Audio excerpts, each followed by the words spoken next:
So we have been talking about Australia's cost of living crisis for the last few months. And obviously, as an international student, you would like to know how much is an average cost of living in Australia when you're planning to study here. And instead of just giving numbers from our side, we went and did a survey with our community. And our community responded with great enthusiasm. And we've got some really good results for you to have a look at when it comes to cost of living, especially in the year 2024. This video is sponsored by Amber Student. More on that later. So we asked our community members on our social media channels to complete this survey if they are living in Australia. And as you can see in this survey, we have asked questions to them regarding 7 different aspects regarding these cost of living. So first one is about accommodation, then we have food, then transport, utilities, which includes your electricity, water, phone and internet expenses, entertainment like leisure activities, movies and things like that, and other expenses like miscellaneous expenses that you may come across. And I'm really pleased to tell you that we have received 365 results for this survey, which is quite a decent number for this survey. And I'm really thankful for every single one of you who have completed this survey. That helped us to collate this data, and that is the data we are going to present you in this video. Now, as you would know that the cost of living will vary depending upon many factors. Some of them includes like the city you are coming in.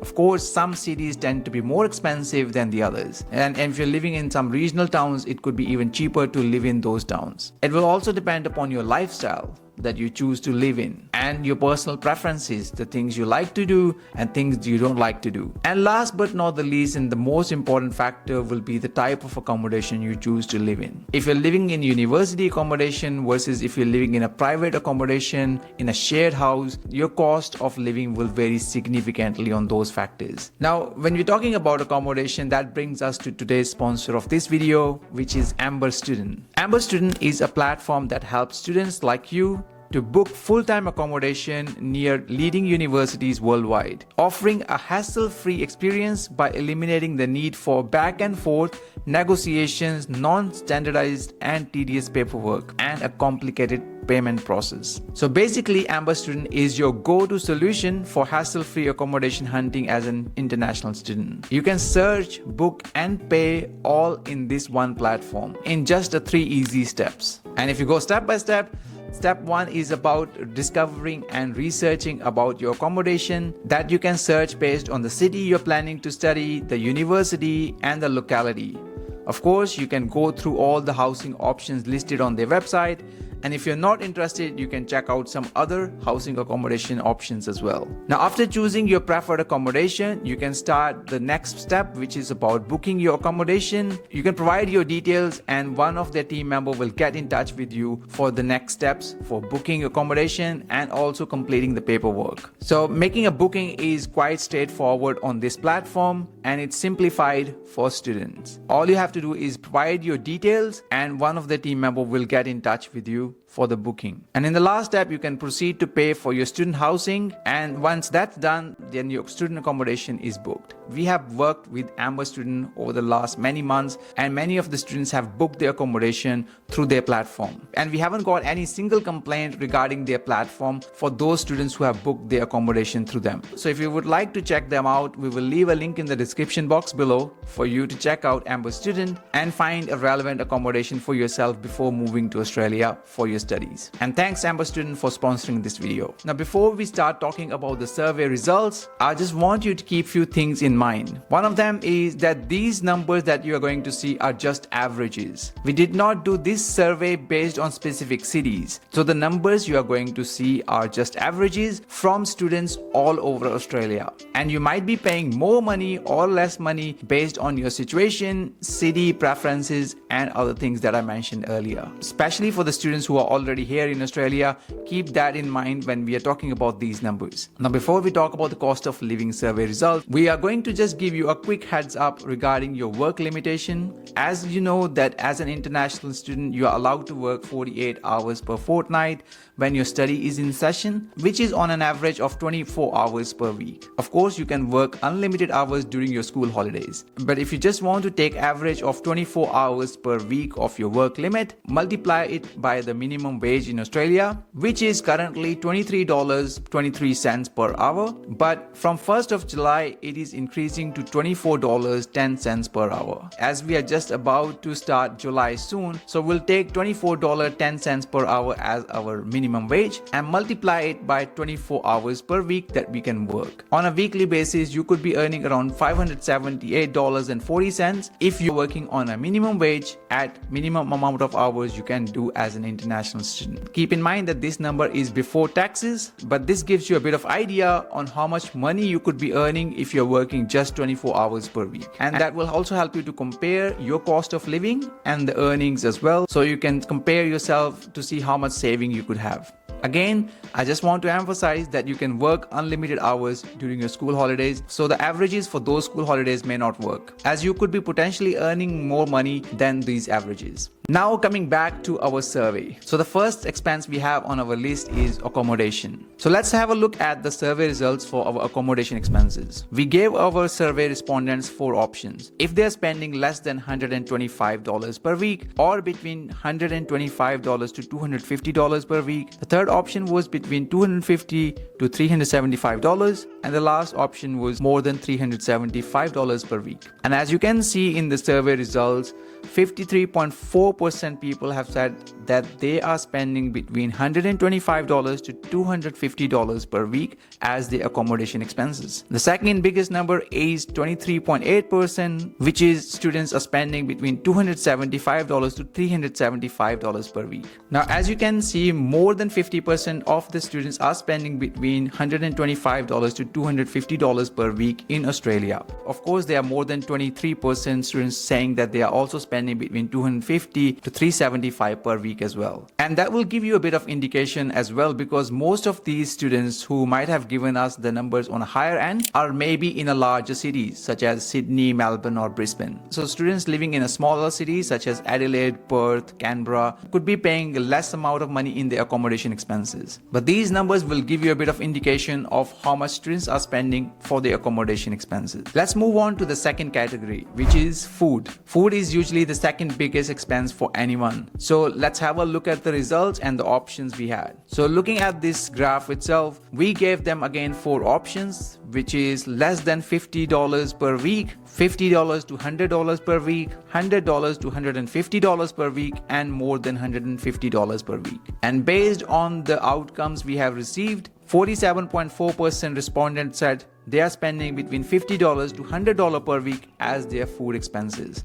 which gives us an indication that a lot of students are spending between $50 to $100 per week as their expenses. The next largest respondent number in this category is 23.3% students who are saying that they are spending between $100 to $150 per week. Then 12.3% students are saying that they are spending more than $150 per week, and 70% students are also saying that they are spending less than $50 per week as their food expenses. Now the next category we have on our list is transport. Now that does include public transport or car as well. Now looking at survey options, we gave our respondents 4 options, which is if they are spending less than $12.50 per week or between $25 to $37.50 per week or $37.50 plus. The average is there. We have quite a mixed bag here. While 32.3% students are saying that they are spending more than $37.50 per week. That might be because either some of the students are living in a larger cities such as Sydney or Melbourne, where you can easily spend more money on your public transport as well. But it's also a possibility that a lot of the students are also driving their own car,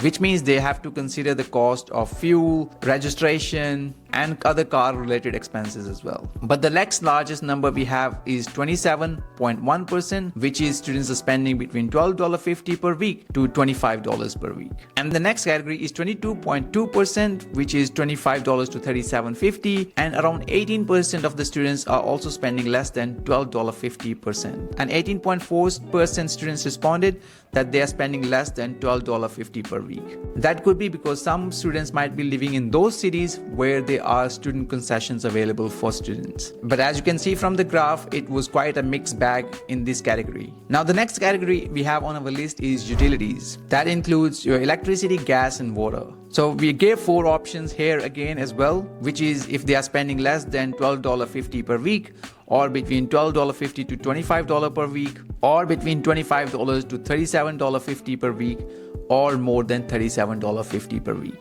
Now majority of the students in this case, with 43.8%, have said they are spending less than $12.50 per week as their utility expenses. The next highest respondents were between the category of $12.50 to $25 per week, which is 27.4%. And then 18.4% for the students who are spending between $25 to $37.50 per week for the utilities, and 10% respondents are spending more than $37.50 per week. The next category we have on our list is phone and internet. So when you look at the graph again, we gave 4 options, and those options were less than $10 per week, between $10 to $20 per week, or $20 to $30 per week, and last option was more than $30 per week. Now again, quite a mixed bag here with respondents giving us different answers. And interestingly, there is a tie between categories of students spending $10 to $20 per week and students spending more than $30 per week. Both of them having an equal percentage, which is 30.4%. And the next one was less than $10 per week, which is 22.7%. And the last but not the least, students spending between $20 to $30 per week, that's around 16.4%. It's quite an interesting one as we have a tie over here, but I do think that this can be a bit of your discretionary expense also, as you to take a cheaper SIM card or sign up for a cheaper internet plan. It depends upon your personal preferences also. Some students may need a faster internet or need a mobile plan with a lot of data, or they may sign up for a mobile phone plan that might cost them more than $30 per week. Now, the next category we have on our list is entertainment expenses, which is your leisure activities such as going for movies, going for other fun activities. 4 options again here. We have asked our audience if they're spending less than $12.50 per week, or between $12.50 to $25 per week, or between $25 to $37.50 per week, or more than $37.50 per week. Now 42.2% students are saying that they are spending less than $12.50 per week for their entertainment expenses, which means they're not going out often, as you can imagine, because they might be saving money for their fee or some other expenses. And the second category is 25.5% students are saying that they are spending between $12.50 to $25 per week for their entertainment expenses. And then 18.9% $25 to $37.50, and there are 13.4% saying they are spending more than $37.50. And last but not the least is other or miscellaneous expenses we have on our list. Again, 4 categories here where we are asking students if they're spending less than $20 per week, or between $20 to $30 per week, or between $30 to $40, or more than $40. Again, quite a mixed bag here, with 28.5% students are saying that they're spending less than $20 per week. And the second category we have is students spending between $30 to $40 for other expenses. And then next category with $20 to $30, 23.8%, and last one is more than $40, which is 21.9%. So these were the 7 categories where we asked our community members to tell us how much money they're spending for all these different expenses. So let's have a quick look at average cost of living expenses based on the survey results we have got with the highest percentages. So first one, accommodation expenses. We saw that majority of the students are spending between $125 to $250 per week. So we'll take that as an average. Then the food is between $50 to $100 per week. Transport, as more students have responded with more than $37.50 per week. So we'll take an average of $37.50 per week for transport expenses. Utilities, we'll take $12.50 per week, as majority of the students are saying they're spending less than that. Phone and internet expenses, as I said, it is a bit of discretionary. You can choose your plans for both mobile and internet. So we'll take $10 to $20 per week as average expense here. For entertainment expenses, we'll take $12.50 per week. And last but not the least, other or miscellaneous expenses will take $20 per week. As you see, majority of them fall under those categories. So if you look at the total weekly cost, adding these numbers up, for the lower range range and the higher range, it can be anywhere between $267.50 to $452.50. That's an average weekly cost for an international student based on this survey that we have done. Now, if you want to calculate it on a monthly basis, we can do that as well. There's a very simple formula we use here in Australia, which is weekly cost multiplying by 52 weeks in a year and divided by 12 months. So if you do that with these numbers that I've just mentioned earlier about weekly cost, it turns out the monthly cost will be $1,159, $1,960. This will be approximate average monthly cost based on these numbers. And if you want to go to the next level and just want to add these two numbers and want to get the absolute average of these numbers, that will be $1,560 per month. And if you want to do the same with your average cost of living, you can add the lower and the higher average cost and divide it by 2. That will be around $1,560 per month, weekly $360 per week. That is the number we have got after doing this survey with 365 students. Now, I know that some of you may say, wow, that is a lot of money that students have to spend these days on their living expenses.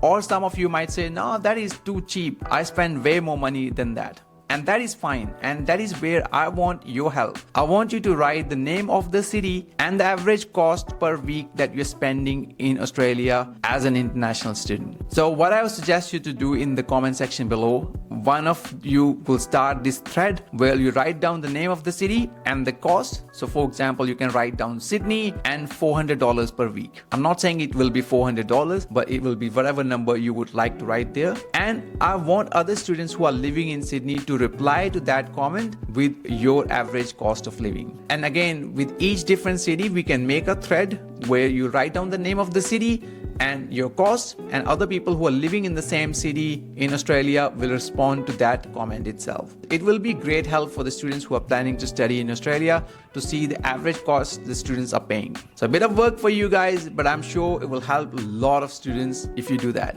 Now, some of you who are planning to study in Australia or currently living in Australia might like to save some money on these living expenses as well. So if that's the case, I suggest you check this video here. Here I give you some very useful budgeting tips that will save you some money in terms of your cost of living. And if you haven't subscribed to our channel, please do so, as in the next coming weeks, we are talking about changes that are coming for international students from the 1st of July 2024. So hit that subscribe button and I'll hope to see you soon.